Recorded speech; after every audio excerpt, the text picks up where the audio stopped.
ভারতের জল সম্পদ। জল অত্যন্ত মূল্যবান সম্পদ, অথচ মোট মিষ্টি জলের পরিমাণ মাত্র 2.5%। এই জলে আবার 68.6% রয়েছে বরফ হিমবাহের স্তূপ, যা আমরা ব্যবহার করতে পারি না। অতএব বুঝতেই পারছো জল কি অসম্ভব গুরুত্বপূর্ণ।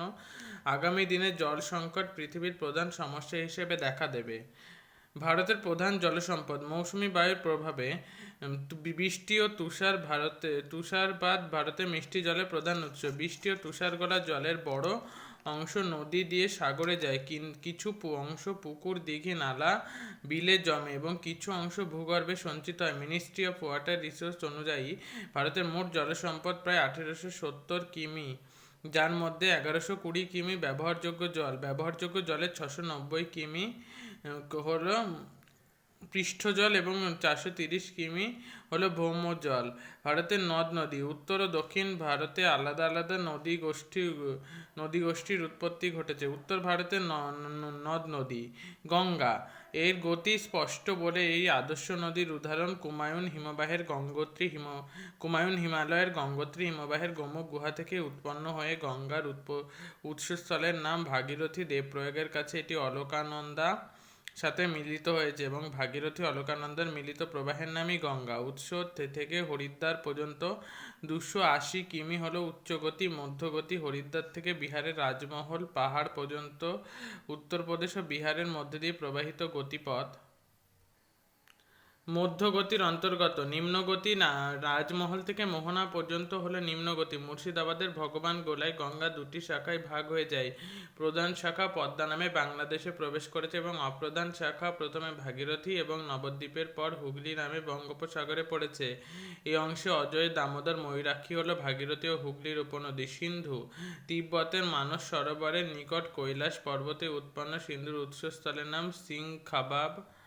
উৎপত্তিস্থলের পর নদীটি পশ্চিমে কাশ্মীরের উপর দিয়ে গভীর গিরিখাত সৃষ্টি করে প্রবাহিত হয়েছে। কাশ্মীরের প্রবাহপথে জাম্বার, সায়ার, গিলগিট, দ্রাস প্রভৃতি উপনদী মিলিত হয়েছে। কাশ্মীর অতিক্রম করে সিন্ধু পাকিস্তানের মধ্যে দিয়ে প্রবাহিত হয়ে আরব সাগরে পড়েছে। সিন্ধুর 5টি বিখ্যাত উপনদী ভারতের মধ্য দিয়ে প্রবাহিত হওয়ার পর পাকিস্তানের সিন্ধুর বাম তীরে মিশেছে। ব্রহ্মপুত্র। তিব্বতের মানস সরোবরে চেমায়ন দুং হিমবাহ থেকে উৎপন্ন এই নদ পূর্ব দিকে বয়ে গেছে তিব্বতের একটি সাংপো ভারতের অরুণাচল প্রদেশে গভীর গিরিখাত সৃষ্টি করে সিয়ং এবং দিহং নামে চুলের কাঁটার মতো বাঁক নিয়ে দক্ষিণে প্রবাহিত হয়েছে। এই জলধারা অসমে সাদিয়ার পর ব্রহ্মপুত্র নামে পরিচিত হয়েছে। অসম অতিক্রান্ত করে ব্রহ্মপুত্র বাংলাদেশের যমুনা নামে পদ্মার সাথে মিলিত হয়েছে এবং মিলিত প্রবাহের নাম পদ্মা। পরবর্তী অংশে পদ্মা মেঘনার সাথে মিলিত হয়েছে এবং এই মিলিত প্রবাহ মেঘনা নামে বঙ্গোপসাগরে পড়েছে। দক্ষিণ ভারতের নদ নদী। দক্ষিণ ভারতের নদীগুলি 3 দিকে বয়ে গেছে। উত্তর দিকে চম্বল, বেতোয়া, কেন, সোন প্রভৃতি যমুনা গঙ্গার উপনদী। পূর্ব দিকে মহানদী, গোদাবরী, কৃষ্ণা, কাবেরী এগুলি বঙ্গোপসাগরে পড়েছে। আর পশ্চিম দিকে গেছে নর্মদা, তাপ্তি ছাড়া অসংখ্য ছোট ছোট নদী, যেগুলি পশ্চিমঘাট পর্বতের পশ্চিম ঢালে উৎপন্ন হয়ে আরব সাগরে মিশেছে, যেমন মান্ধবী, সরাবতী, নেত্রবতী, পেরিয়ার প্রভৃতি। এখানে দক্ষিণ ভারতের বা উপদ্বীপীয় অঞ্চলের নদ নদী, তাদের দৈর্ঘ্য, উৎস, মোহনা, প্রবাহিত রাজ্য, উপনদী এবং অন্যান্য বৈশিষ্ট্য দেওয়া আছে। দক্ষিণ ভারতের অধিকাংশ নদী পূর্ব বাহিনী, কিছু নর্মদা, তাপ্তি পশ্চিম বাহিনী। টারশিয়ারি যুগে হিমালয় উত্থানকালে সমগ্র উপদ্বীপীয় মালভূমি পূর্ব দিকে হেলে পড়ে এবং ভূমির ঢাল অনুযায়ী নদীগুলির পূর্ব দিকে বয়ে যায়। এই সময় উপদ্বীপীয় মালভূমি উত্তরে চাপ দেওয়ার সময় হালকা বাঁক নেয়। ফলে ভারতে মাঝ বরাবর দুটি চ্যুতি রেখা বরাবর গ্রস্ত উপত্যকার সৃষ্টি হয়, কিন্তু এক্ষেত্রে আগে সৃষ্টি হয়েছে উপত্যকা যার মধ্যে দিয়ে নদী প্রবাহিত। নর্মদা, তাপ্তিতে বদ্বীপ নেই। হ্রদ। স্থলভাগ বেষ্টিত বৃহদায়তন জলাশয় হলো হ্রদ। ভারতে 3 ধরনের হ্রদ রয়েছে। অভ্যন্তরে মিষ্টি জলের হ্রদ, অভ্যন্তরে লবণাক্ত জলের হ্রদ। মিষ্টি জলের হ্রদ হচ্ছে উলার, সাততাল, ভীমতাল, পুনতাল। অভ্যন্তরের হ্রদ হচ্ছে সম্বর, পুষ্কর, পাঁচভদ্র, দিদওয়ানা। লাদাখ অঞ্চলে প্যাংগং, সোমরিরি। উপকূলের হ্রদ চিল্কা, পুলিকট, কোলেরু, ভেম্বানা, দষ্টমুদি। চিল্কা হলো ভারত তথা এশিয়ার বৃহত্তম লেগুন। মানব জীবনে খাল, জল হ্রদের গুরুত্ব। খালগুলি সেচের গুরুত্বপূর্ণ মাধ্যম। ভারতের প্রায় 26% জমিতে খালের মাধ্যমে জলসেচ হয়। ভবিষ্যতে খালের মাধ্যমে সেচ সেবিত অঞ্চল আরও বাড়ানো সম্ভব। খালগুলি জলপথ হিসেবে কাজ করে। খালের জল পানীয় শিল্পের প্রয়োজনে ব্যবহৃত হয়। জলাশয়, নদী, নিম্ন অববাহিকায়, পুকুর, দিঘি, বিল ইত্যাদি জলাশয় সেচ কাজে ভারতের মোট জমির সেচ হচ্ছে 8% ব্যবহৃত হয়। জলাশয় মাছ চাষ ও জীববৈচিত্র্যের রক্ষায় গুরুত্বপূর্ণ। এগুলি ভৌম জলের ভাণ্ডার গড়ে তোলে, তাই জলাশয় ধ্বংস অপরাধ। হ্রদ জলের মাছ চাষ পানীয় কাজে ব্যবহৃত হয়। ভারতের হিমালয়ের হ্রদগুলি এক একটি বিখ্যাত পর্যটন স্থান। হ্রদ জীববৈচিত্র্য গড়ে তোলে। চিল্কা ও লোকটাক জীববৈচিত্র্যের কারণে বিখ্যাত। বহুমুখী নদী পরিকল্পনা। যখন অসংখ্য উদ্দেশ্য সাধনের জন্য নদীকে পরিকল্পনার আওতায় আনা হয় তাকে বহুমুখী নদী পরিকল্পনা বলে। এর উদ্দেশ্য বন্যা নিয়ন্ত্রণ, জলসেচের উন্নতি, বিদ্যুৎ উৎপাদন, জলপথে পরিবহন, ভূমিক্ষয় রোধ, শিল্পে প্রয়োজনীয় জল সরবরাহ ও পানীয় জলের যোগান, মাছ চাষ, পর্যটন কেন্দ্র স্থাপন প্রভৃতি। বহুমুখী নদী পরিকল্পনা উত্তর ভারত, পাঞ্জাব, হরিয়ানা, রাজস্থান কেন্দ্রীয় সরকারের উদ্যোগে। ভাকরানাঙ্গাল পরিকল্পনা উত্তরাখণ্ডের তেহেরি পরিকল্পনা। পূর্ব ভারতে ঝাড়খণ্ড, পশ্চিমবঙ্গের দামোদর পরিকল্পনা, পশ্চিমবঙ্গের ময়ূরাক্ষী কংসাবতী পরিকল্পনা, উড়িষ্যার হীরাকুদ পরিকল্পনা, বিহারের কোশি পরিকল্পনা, পশ্চিম ভারত গুজরাটের সর্দার সরোবর প্রজেক্ট, মহারাষ্ট্রের কয়না পরিকল্পনা, দক্ষিণ ভারতে অন্ধ্রপ্রদেশ ও কর্ণাটকের তুঙ্গভদ্রা পরিকল্পনা বা অন্ধ্রপ্রদেশ আর নাগার্জুন সাগর পরিকল্পনা। দামোদর পরিকল্পনা 541 কিমি দীর্ঘ। ঝাড়খণ্ডের খামারপাত পাহাড় থেকে উৎপন্ন হয়ে ঝাড়খণ্ড ও পশ্চিমবঙ্গের মধ্য দিয়ে প্রবাহিত হয়েছে। বোকারো, বরাকর, কোনা দামোদরের উপনদী। দামোদর পরিকল্পনা প্রয়োজন হলো কেন? পরিকল্পনার আগে পর্যন্ত প্রতি বছর অববাহিকায় ভয়ঙ্কর বন্যা দেখা দিত। বন্যায় পশ্চিমবঙ্গের বর্ধমান, বাঁকুড়া, হুগলি, হাওড়া বাড়িঘর, ফসল, গবাদি পশু ধ্বংস হতো এবং প্রচুর মানুষ মারা যেত। এই কারণে দামোদরকে বলা হয় বাংলার দুঃখ। তাছাড়া হুগলি নদীতে চড়া পাড়ে কলকাতা বন্দরেরও ক্ষতি হচ্ছিল। বন্যারোধ, জলসেচের সুবিধা, কলকাতা বন্দরের নাব্যতা বৃদ্ধি এবং অন্যান্য সমস্যার সমাধানের উদ্দেশ্যে দামোদর পরিকল্পনা গ্রহণ করা হয়। কবে পরিকল্পনা করা হলো? 1948 সালে কেন্দ্রীয় সরকার, পশ্চিমবঙ্গ সরকার, বিহারের সরকার এর উদ্যোগে দামোদর পরিকল্পনা স্থাপিত হয়। Damodar valley corporation. 1945 সালে এই প্রকল্পের কাজ শেষ হয়। কিভাবে পরিকল্পনা রূপায়ণ করা হয়? মার্কিন যুক্তরাষ্ট্রের কারিগরবিদ ডাব্লিউ.এল. ভোরডুইন টেনেসি উপত্যকা পরিকল্পনা যে প্রস্তাব পেশ করেন তা অনুসরণ করে দামোদর পরিকল্পনা করা হয়। কোন কোন উদ্দেশ্য নিয়ে দামোদর পরিকল্পনা? বন্যা নিয়ন্ত্রণ, জলসেচ, বিদ্যুৎ উৎপাদন, খালপথ পরিবহন, শিল্প কেন্দ্র স্থাপন, শিল্প গৃহস্থ জল সরবরাহ, বনভূমি স্থাপন, মৃত্তিকার ক্ষয়রোধ ও কৃষি শিল্পের উন্নতি।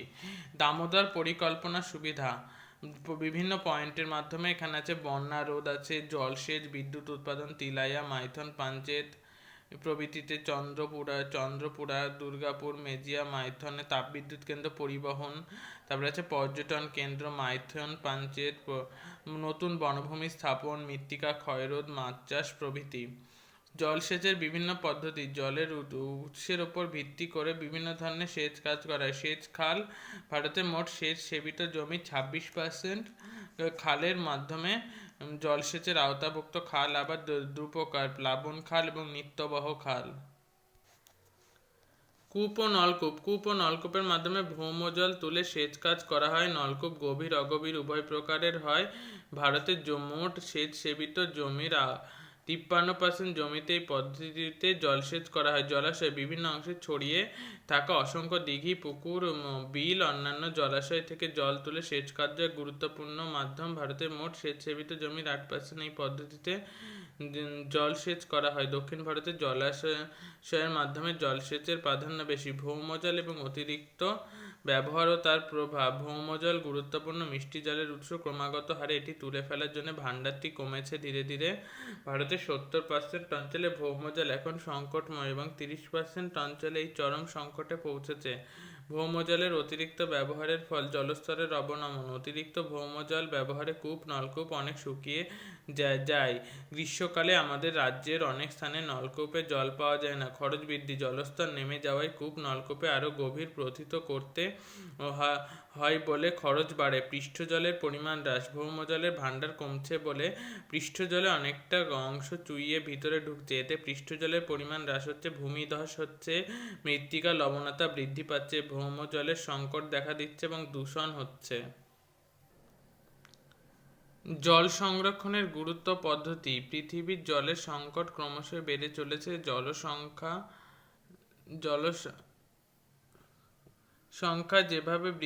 জনসংখ্যা যেভাবে বৃদ্ধি পাচ্ছে তাতে ভবিষ্যতে এই সমস্যা আরও ভয়াবহ আকারে নেমে যাবে। দূষণ থেকে জলকে রক্ষা, জলের সুষম বন্টন, ভৌম জলের যথাযথ ব্যবহার, জনসংখ্যা নিয়ন্ত্রণ, জলসেচের আধুনিক ব্যবহার পদ্ধতি, বনভূমি প্রভৃতির মাধ্যমে জল সংরক্ষণ করা যেতে পারে। জল সংরক্ষণ করার পদ্ধতি। শহরাঞ্চলে জল সংরক্ষণ, গ্রাম অঞ্চলে জল সংরক্ষণ আছে।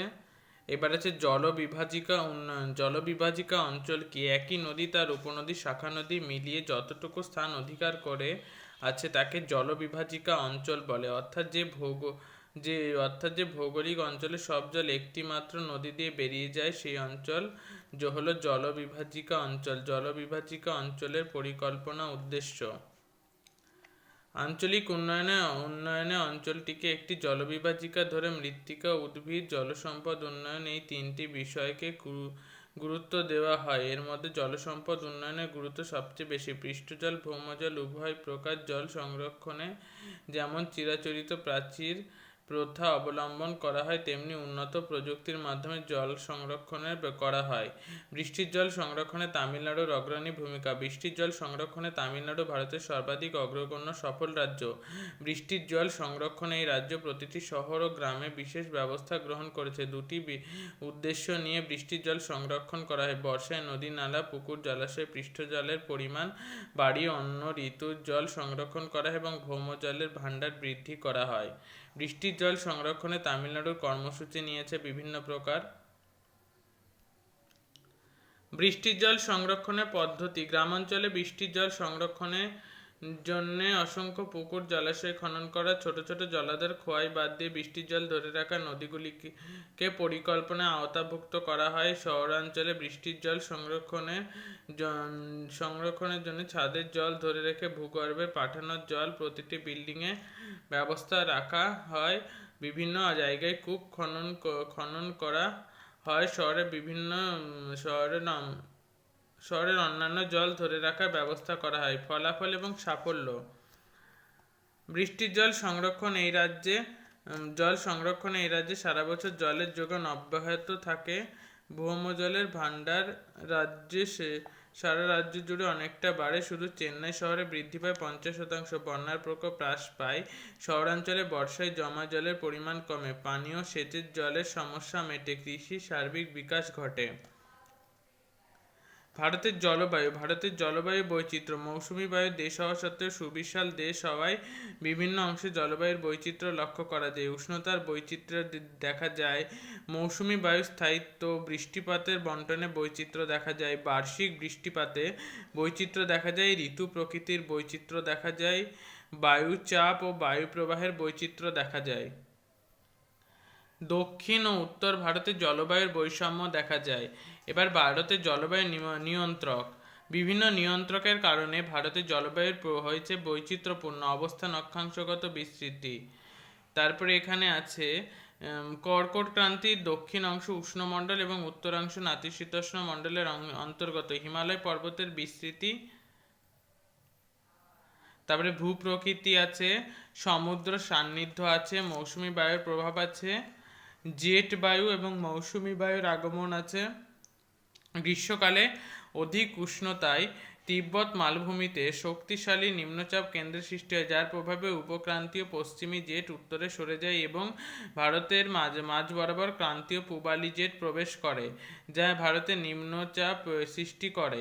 এই সময় দক্ষিণ গোলার্ধে উপক্রান্তীয় পশ্চিমী জেট অবস্থান করে, যার প্রভাবে ভারত মহাসাগরে উচ্চচাপের সৃষ্টি হয়। ভারত মহাসাগরে এই উচ্চচাপ থেকেই জলীয় বাষ্পপূর্ণ বায়ু ভারতে সৃষ্ট নিম্নচাপের টানে দক্ষিণ পশ্চিম মৌসুমী বায়ুরূপে প্রবেশ করে।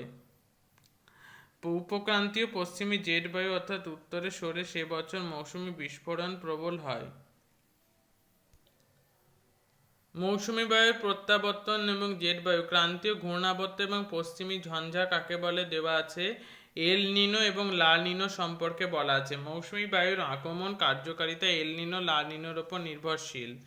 এইবার এখানে বক্সের মধ্যে কালবৈশাখী আছে, কালবৈশাখী, লু এবং আধি আছে। মৌসুমী বায়ু ও ভারতের ঋতু বৈচিত্র্য। মৌসুমী বায়ুর আগমন প্রত্যাগমনের উপর ভিত্তি করে ভারতে আবহাওয়া বিভাগ চারটি ঋতুতে ভাগ করেছে: গ্রীষ্মকাল, বর্ষাকাল, শরৎকাল এবং শীতকাল।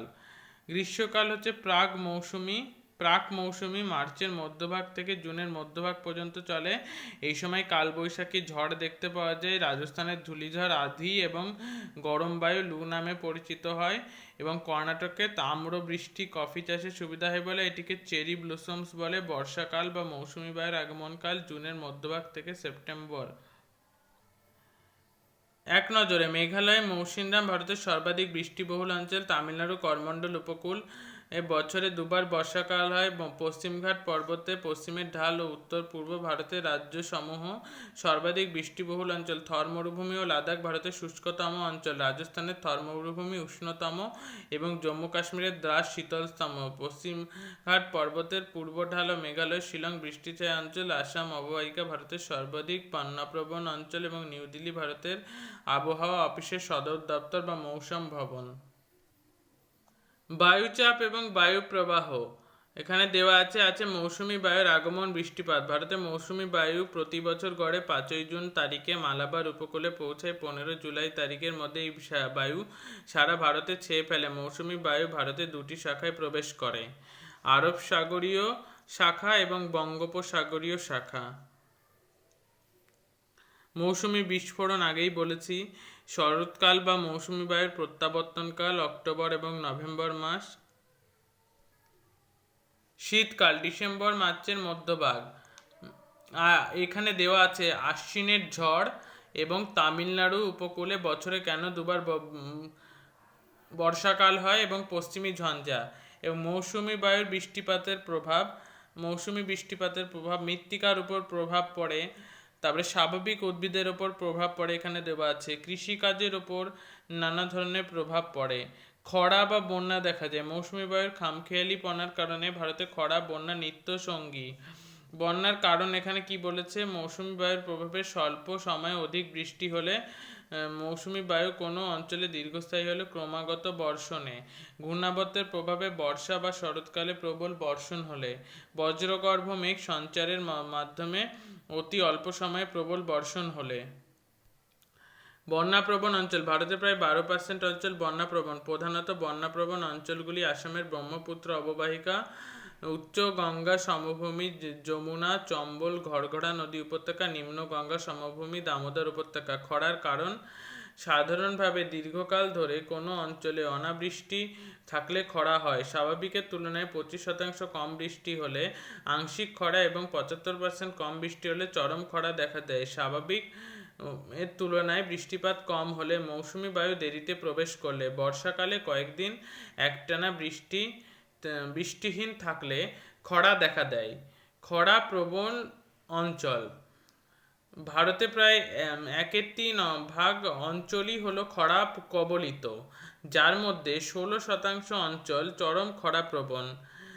চরম খরাপ্রবণ অঞ্চলগুলি হলো মরু ও মরুপ্রায় সংলগ্ন অঞ্চল। 2. পশ্চিমঘাট ও পূর্বঘাট পর্বতের মধ্যবর্তী দক্ষিণ ভারতের উপদ্বীপ অঞ্চল। 3. গুজরাটের কচ্ছ ও সৌরাষ্ট্র। 4. পশ্চিমবঙ্গের পুরুলিয়া এবং উড়িষ্যার কালাহান্ডি অঞ্চল।